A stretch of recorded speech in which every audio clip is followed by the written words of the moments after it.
So, yesterday, I was watching a video by the Nostalgia Critic on a review he did a few years ago about the movie Bartok the Magnificent. This little rant isn't about the review itself, not really anyway, but a little context for those unaware. Bartok the Magnificent, released in 1999, is a direct-to-video prequel of the 1997 animated movie Anastasia, which was a Disney Renaissance-style movie done by the animation legend himself, Don Bluth. Now, of course, I've never gotten to see the movie at any point, though I hope to change that soon, considering it's an old classic. The character Bartok, voiced by Hank Azaria, was a white bat, serving as a lackey of sorts to the main villain of that movie, Rasputin, voiced by Christopher Lloyd, and was apparently iconic enough to become the protagonist of the movie Bartok the Magnificent, which, like I said before, is actually a prequel to Anastasia. The plot essentially being that Bartok has to find a witch known as Baba Yaga, no, not that Baba Yaga, because she was believed to have kidnapped the young Tsar, Ivan Romanov, who I can only assume is a distant ancestor of Anastasia, or Anya. Bartok the Magnificent is said to be a prequel to her story, after all.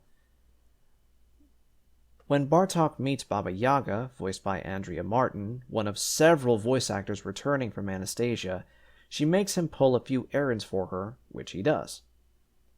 Meeting back up with her after said errands are done, Baba Yaga reveals that she didn't kidnap young Ivan. Nope. Turns out he was actually captured by his own assistant, Ludmilla, voiced by Catherine O'Hara, which means Baba Yaga was essentially blamed for something she wasn't a part of in the first place, although she was present when Ivan was said to be kidnapped. You get all that? I hope so. If not, you can just go back to where I give this context for what this prequel story is and the gist of what it's about, but that's not why I'm talking about this movie. No, the reason I'm talking about this movie is for a certain scene that I believe is either near or during the final act. If any of you have seen this movie before, then you know what scene I'm talking about. Yes, it's the scene where Ludmilla drinks a potion that was given to Bartok by Baba Yaga, and it ends up turning her into a giant dragon.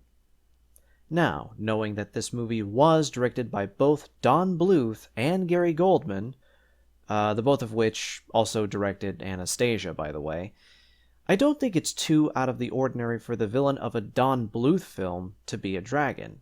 Dragons are cool, and more importantly, Don Bluth also happened to make a beautifully animated arcade game. You might have heard of it. It was called Dragon's Lair. The dragon transformation isn't really anything too weird all by itself, especially since the potion she drank was made to make whoever drinks it look on the outside like what they are essentially on the inside.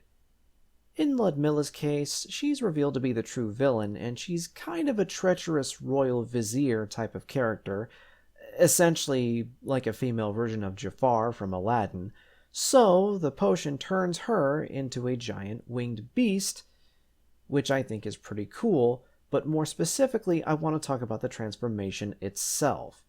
Going back to what the Nostalgia Critic's review was all about, even he brought up some, very erotic bits.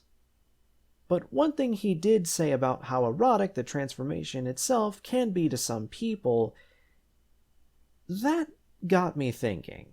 Which brings me to a particular question.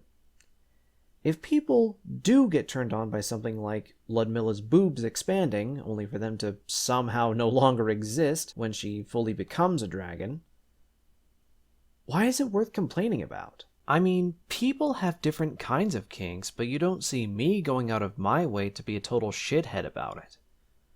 Really, to me, the only kink that isn't and shouldn't be welcome anywhere is kink shaming.